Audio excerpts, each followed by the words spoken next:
ಶ್ರೀ ಗುರುಭ್ಯೋ ನಮಃ. ಹರಿ ಓಂ. ಶ್ರೀ ಗಣೇಶಾಯ ನಮಃ. ಶ್ರೀಮಾತ್ರೇ ನಮಃ. ಓಂ ಈದೃಕ್ಕಿದ್ಯ ವಿನಿರ್ದೇಶಾಯೈ ನಮಃ. ಶ್ರೀಮದ್ದೇವಿ ಭಾಗವತ ಮಹಾಪುರಾಣ ಮೂಲ ಪಾರಾಯಣಂ ಸ್ಕಂದಂ 6 ಅಧ್ಯಾಯಂ 27 ರಕ್ತ. ಓಂ ನಮಃ ಚಂಡಿಕಾಯೈ. ವ್ಯಾಸೋವಾಚ.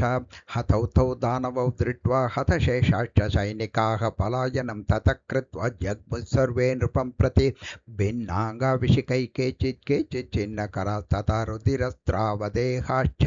रुदन्तोऽपि ययोत्पुरे गत्वा दैत्यपतिं सर्वे चक्रुर्पुं पारवं मुहुः रक्ष महाराज भक्षयत् यद्य कालिका तस्या हतो महावीरो चण्डमुण्डौ सुरार्दनौ भक्षिता सैनिका सर्वे वयं भग्ना भयातुराः.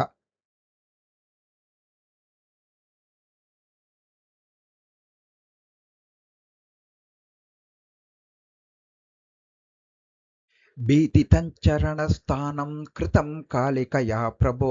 पातितैर्गजवीराश्वैः दासेरकपदादिभिः शोणितैकवहाकुल्या कृता मांसादिकर्दमां केशशैवालिनीभग्नरथचक्रविराजिता छिन्नबाह्वातिमत्स्याढ्या शीर्षदुम्भी फलान्विता भयदा कातराणां वै सुराणां मोदवर्धिनी कुलं रक्ष महाराज पातालं गच्छ सत्वरं कृत्वा देवी क्षयं सद्यः करिष्यति न संशयः सिंहोऽपि भक्षयद्याजौ दानवान् धनजेश्वर तथैव कालिका देवी हन्ति बाणैरनेकदा.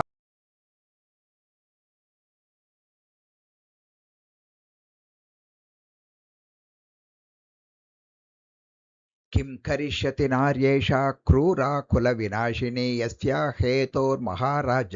हन्तुमिच्छसि बान्धवान् दैवादीनो महाराज लोके जय पराजयो अल्पार्थाय महद्दुःखं बुद्धिमान् न प्रकल्पयेत् चित्रं पश्य विधे कर्म यददीनं जगत्प्रभो निहता राक्षसा सर्वे स्त्रिया पश्यैकयानया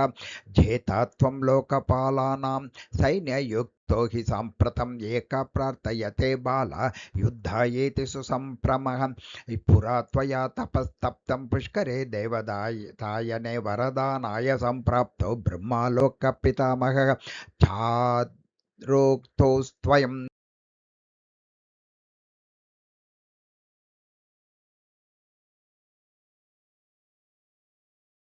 देवदैत्यमनुष्येभ्यो न भवेन्मरणं मम सर्पकिन्नरयक्षेभ्यः पुल्लिङ्गवाचकादपि तस्मात् त्वां हन्तुकामैषा प्राप्ता येषि त्वरा प्रभो युद्धं मां कुरु राजेन्द्र विचार्यैवं धियाधुना देवी हेषा महामाया प्रकृतिपरमा मता कल्पान्तकाले राजेन्द्र सर्वसंहारकारिणी उत्पादयित्री लोकानां देवानाम् ईश्वरी शुभा त्रिगुणा तामसी देवी सर्वशक्ति समन्विता अजय्या चाक्षया नित्या सर्वज्ञा च सदोदिता वेदमाता च गायत्री संध्या सर्वसुरालया निर्गुणा सगुणा सिद्धा सर्वसिद्धिप्रदा व्ययानन्दा. एवं ज्ञात्वा महाराज वैरभावं त्यजानया शरणं व्रज राजेन्द्र देवी त्वां पालयिष्यति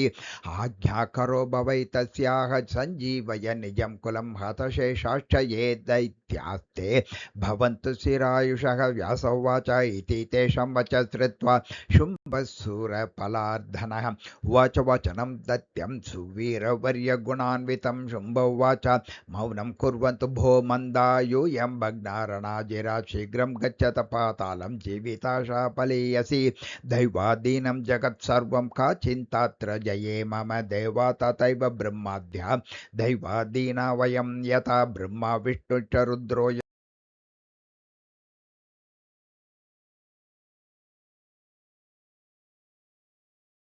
का चिंता तर्हि मे मंदा यद्भावी तद्भविष्यति उद्यमस्त तादृशो भूयात् यादृशी भवितव्यता सर्वदैवं विचार्यैव न शोचन्ति बुधा क्वचित् स्वधर्मं न त्यजन्तीह ज्ञानिनो मरणात् भयात् सुखं दुःखं तदैवायुः जीवितं मरणं मृणं काले भवति सम्प्राप्ते सर्वथा दैव निर्मितं ब्रह्मा पतति काले स्वे विष्णुश्च पार्वती पतिः नाशं गच्छन्ति आयुषोऽन्ते सर्वे देवासवासवाः दताहमपि कालस्य वशकः सर्वथाधुना नाशं जयं वा गन्धास्मि स्वधर्मपरिपालनात् आहुतोऽप्यनय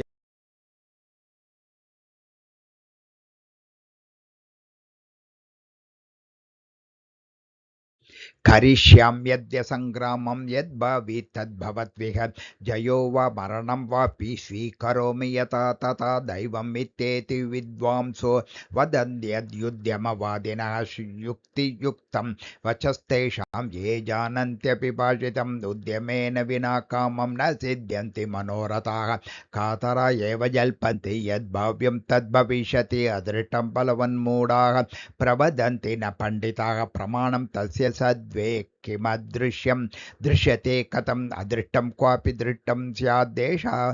मूर्खविभीषिका अवलम्बं विनैवैषा दुःखे चित्तस्य धारणा चक्रे समीपे संवित्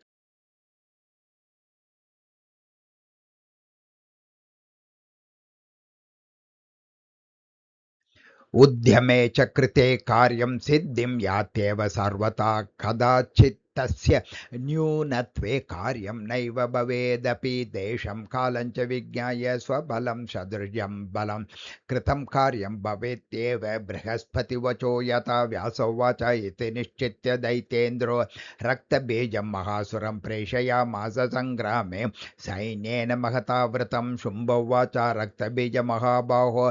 गच्छ त्वं समराङ्गणे कुरु युद्धं महाभाग यथा ते बलमाहितं रक्तबीजोवाच महाराज न ते कार्या चिन्ता स्वल्पतरापि वाहमेन मनिष्यामि करिष्यामि वशे तव पश्य मे युद्धचार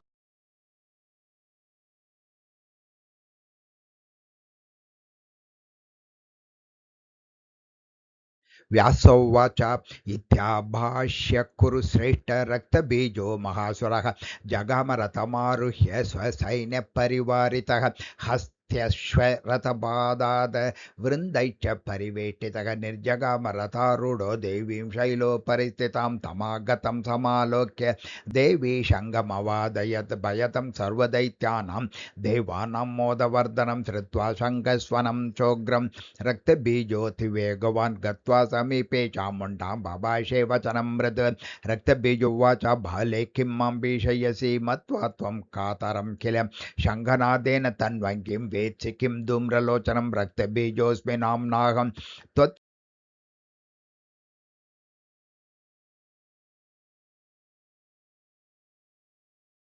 पश्याद्य मे बलं कान्ते दृष्टा ये कातरास्त्वया नाहं पङ्क्तिगतस्तेषां कुरु युद्धं यथेच्छसि वृद्धाच्च सेविता पूर्वं नीतिशास्त्रं श्रुतं त्वया पठितं चार्धविज्ञानं विद्वत्कोष्ठीकृता तवा साहित्यतन्त्रविज्ञानं चेतस्ति तव सुन्दरी शृणु मे वचनं पद्यं तद्यं प्रमिति बृंहितं रसानां च नवानां वै द्वावेव मुख्यतां गतौ शृङ्गारक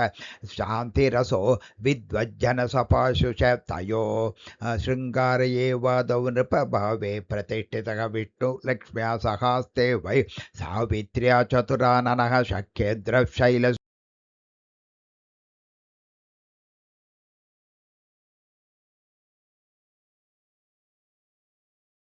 एवं सर्वे प्राणभृतः संयोगरसिका पृशम् अप्राप्त भोग विभवा ये चान्ये कातरा नराः भवन्ति यतयस्ते वै मूढा दैवेन वञ्चिताः संसाररसज्ञास्ते वञ्चिता वञ्चना परैः मधुरालापनिपुणौ रता शान्तिरसे हिते क्व ज्ञानं क्व च वैराग्यं वर्तमाने मनोभवे लोभे क्रोधे च चतुर्दर्शे मोहे मतिविनाशके तस्मात् त्वमपि कल्याणे कुरु कान्तं मनोहरं शुम्भं सुराणां तेजेतारं निशुम्भं वा महाबलं व्यासोवाच इत्युक्त्वा रक्तबीजोऽसौ विरराम पुरस्थितः श्रुत्वा जहास चामुण्डा कालिका चाम्बिका तथा इति श्रीमद्देवी भागवत महापुराणे अष्टादशसाहस्र्यां संहितायां पंचमस्कन्धे रक्षभेदद्वारा देवी समीपे शुम्भ निशुम्भ संवाद वर्णनं नाम सप्तविंशोऽध्यायः। ओं श्री जगदम्बार्पणमस्तु।